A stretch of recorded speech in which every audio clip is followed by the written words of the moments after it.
से हर किसी के जीवन में एक ऐसा पल आता है जब हम यह सवाल खुद से पूछते हैं, क्यों मेरे जीवन में इतना कष्ट है। चाहे वो कोई बुरा समय हो, असफलताएं हो या फिर जीवन के संघर्ष, हर कोई कभी ना कभी इस सवाल से गुजरता है, क्या यह हमारे पिछले कर्मों का फल है या फिर भाग्य का खेल। वास्तव में दुख और पीड़ा न केवल हमें परेशान करते हैं, बल्कि हमें जीवन के गहरे अर्थ और हमारी असली शक्ति से भी परिचित कराते हैं। यह हमें अपने भीतर छिपी संभावनाओं को पहचानने का अवसर देते हैं। आज मैं आपको एक ऐसी गहरी और प्रेरणादायक कहानी सुनाने जा रहा हूं जो आपके इन सभी सवालों का जवाब देगी और आपको जीवन को एक नए दृष्टिकोण से देखने के लिए मजबूर करेगी। तो दोस्तों, मेरा निवेदन है कि आप 5 मिनट का टाइम निकालकर कहानी को अंत तक जरूर देखें। तो चलिए शुरू करते हैं। एक बार की बात है, एक छोटे से गांव में एक व्यक्ति रहता था जिसका नाम राघव था। राघव एक साधारण किसान था, लेकिन उसके जीवन की कहानी साधारण नहीं थी। जब वह छोटा था तब उसके पिता का निधन हो गया था और उसकी मां ने बहुत मुश्किलों से उसकी परवरिश की। गरीबी और संघर्ष उसके जीवन का हिस्सा बन चुके थे। हर दिन वह खेतों में जी जान से मेहनत करता, पर उसकी मेहनत कभी फलीभूत नहीं होती थी। बारिश समय पर नहीं होती, फसलें सूख जाती या फिर किसी प्राकृतिक आपदा से नष्ट हो जाती। उसकी कठिन मेहनत के बावजूद वह हमेशा निराश और हताश महसूस करता था। जीवन में लगातार आने वाली असफलताएं उसकी आत्मा को भी चोट पहुंचा रही थीं।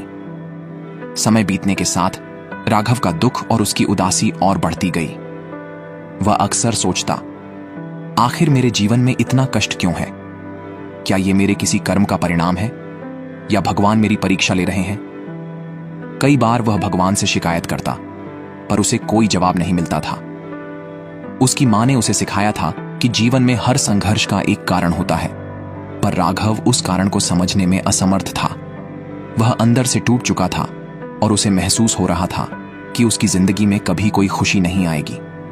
उसका मन निराशा के गहरे अंधकार में डूबता जा रहा था और वह हर रोज एक नए सवाल के साथ अपने भाग्य पर रोष प्रकट करता था।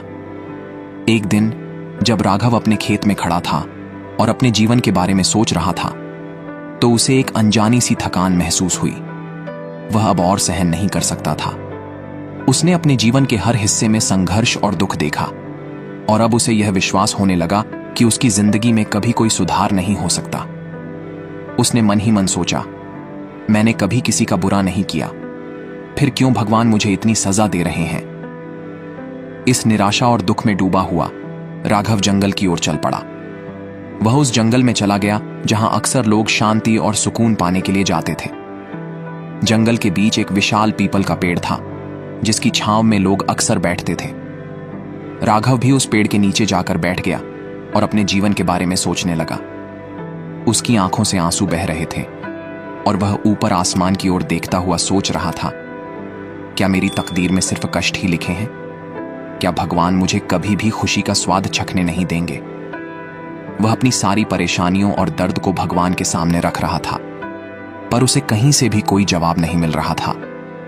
उसकी आंखों से आंसू लगातार बह रहे थे और उसकी आवाज में गहरा दर्द था। तभी एक साधु उस रास्ते से गुजर रहे थे।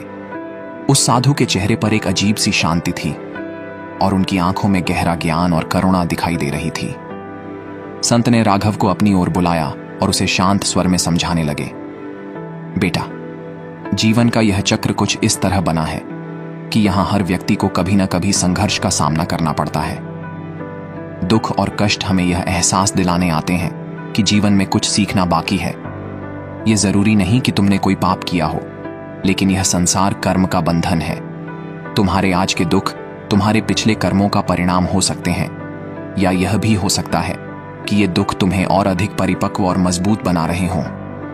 राघव संत की बातों को ध्यान से सुन रहा था, लेकिन उसके मन में अब भी अनेक सवाल थे। उसने धीरे से कहा, स्वामी जी, मैंने हर संभव कोशिश की है, पर हर बार असफलता ही मिली।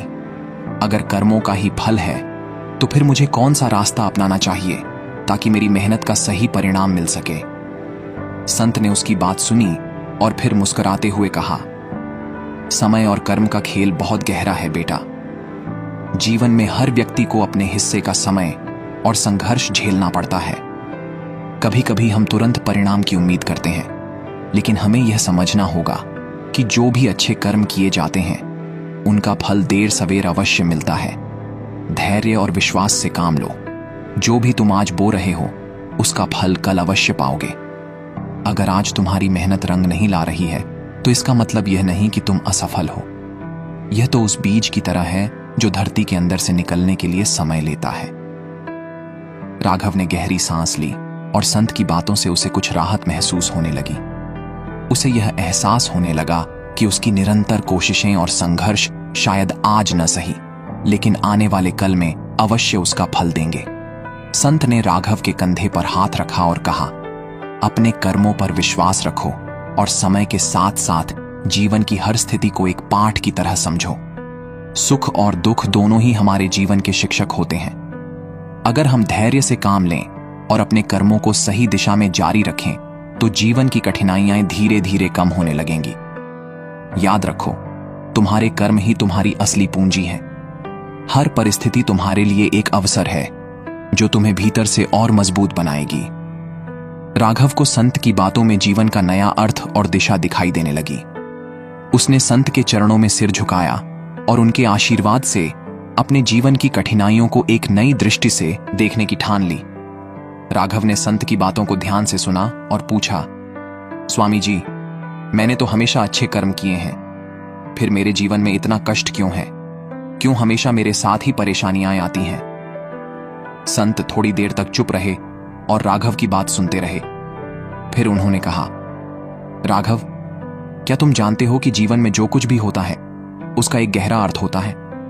हर घटना, चाहे वह सुखद हो या दुखद, एक उद्देश्य के साथ घटित होती है। राघव अब और भी जिज्ञासु हो गया।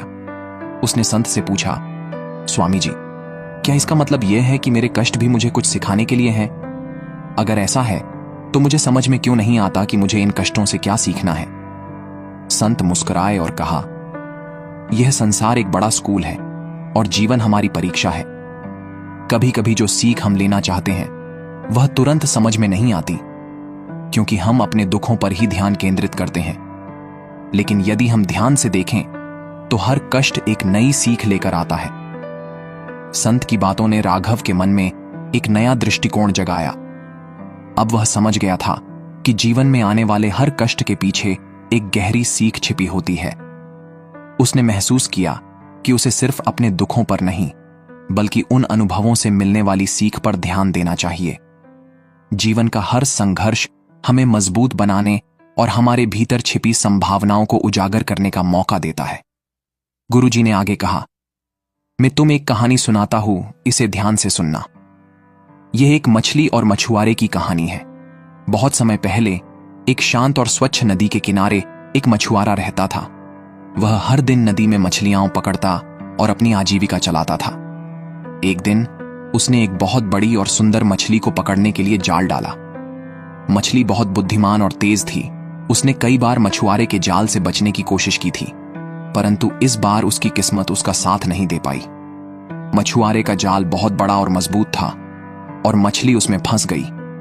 मछली ने हर संभव कोशिश की जाल से निकलने की, परंतु उसकी हर कोशिश बेकार साबित हो रही थी। गुरुजी ने रमेश की ओर देखते हुए कहा, मछली जाल में फंसकर बहुत डर गई थी और उसने अपनी सारी ताकत का इस्तेमाल किया, परंतु वह जाल से छूट नहीं पा रही थी। थक हार कर मछली ने अपनी किस्मत को स्वीकार कर लिया और जाल में ही आराम करने लगी। उसे लगा कि अब उसका अंत निकट है, परंतु तभी एक अजीब सी घटना घटी। मछुआरे ने जब जाल खींचा तो देखा कि जाल भारी हो गया है और उसमें कुछ अन्य छोटी छोटी मछलियां भी फंस चुकी थीं। मछुआरा सोचने लगा कि इतनी बड़ी मछली को छोड़ने से उसका नुकसान होगा, परंतु उसने महसूस किया कि अगर वह मछली को बचा लेता है तो वह भविष्य में उसकी मदद कर सकती है। मछुआरे ने सोचा कि मछली को जीवित रखना अधिक लाभकारी होगा। मछुआरे ने उस मछली को नदी में वापस छोड़ दिया और कहा, तुम्हारी बुद्धिमानी और साहस ने मुझे यह सिखाया कि हर जीव का जीवन महत्वपूर्ण होता है। मैं तुम्हें जीवन दान दे रहा हूं ताकि तुम इस नदी में अपनी जिंदगी को जी सको। मछली ने मछुआरे का धन्यवाद किया और नदी की गहराइयों में वापस चली गई। मछली ने उस दिन एक बड़ा सबक सीखा।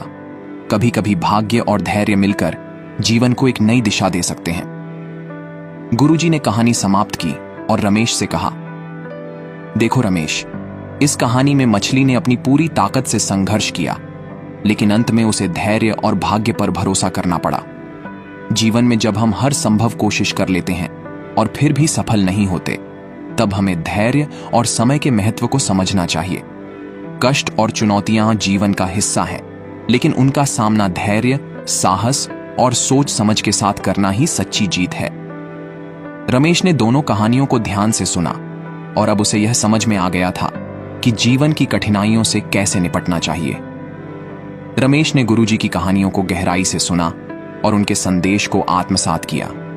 उसे महसूस हुआ कि जीवन में आने वाले कष्ट और कठिनाइयां केवल सजा नहीं हैं, बल्कि वे हमें कुछ सिखाने और मजबूत बनाने के लिए आती हैं।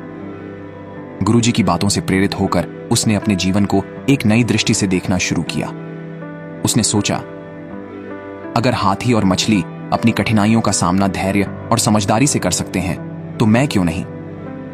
गुरुजी ने उसकी सोच को भांप लिया और बोले, रमेश, जीवन में हम कई बार समस्याओं और चुनौतियों का सामना करते हैं, जो हमें तोड़ने के लिए नहीं, बल्कि हमें और अधिक मजबूत बनाने के लिए आती हैं। लेकिन अगर हम उन समस्याओं से डरकर भाग जाएं, तो हम कभी उनकी असली वजह और सबक नहीं समझ पाएंगे। हाथी की तरह तुम्हें अपनी ताकत पर घमंड नहीं करना चाहिए और मछली की तरह धैर्य भी रखना चाहिए। जब तक तुम्हारा दिल मजबूत रहेगा, कोई भी कठिनाई तुम्हें हरा नहीं पाएगी। रमेश की आंखों में अब एक नई चमक आ गई थी। उसने गुरुजी से कहा, गुरुजी, अब मैं समझ गया हूं कि जीवन में केवल शारीरिक या बाहरी ताकत ही नहीं, बल्कि मानसिक धैर्य और सोच समझ भी उतनी ही महत्वपूर्ण है। मुझे यह समझ में आ गया है कि भगवान हमें उन कष्टों से बचाने के बजाय हमें उनसे निपटने की शक्ति देते हैं। गुरुजी ने उसकी बात सुनकर मुस्कुराते हुए कहा, बिल्कुल सही, यह जीवन का असली पाठ है। याद रखो, हर समस्या का हल तुम्हारे भीतर ही छिपा होता है। इसके बाद रमेश ने अपने जीवन में एक नया सफर शुरू किया। वह अब हर दिन की चुनौतियों का सामना आत्मविश्वास और धैर्य के साथ करता था। पहले की तरह वह समस्याओं से डरता नहीं था, बल्कि उनका स्वागत करता और उनसे कुछ नया सीखता। अब वह अपने जीवन को एक नई दिशा में ले जा रहा था, जहां उसके लिए सफलता और असफलता दोनों ही जीवन के महत्वपूर्ण हिस्से थे। धीरे धीरे उसकी मेहनत का फल भी दिखने लगा। उसकी फसलें अब अच्छी होने लगीं और उसकी आर्थिक स्थिति में भी सुधार आया। तो आपको ये कहानी कैसे लगी, वह कमेंट में जरूर बताएं। Thank you.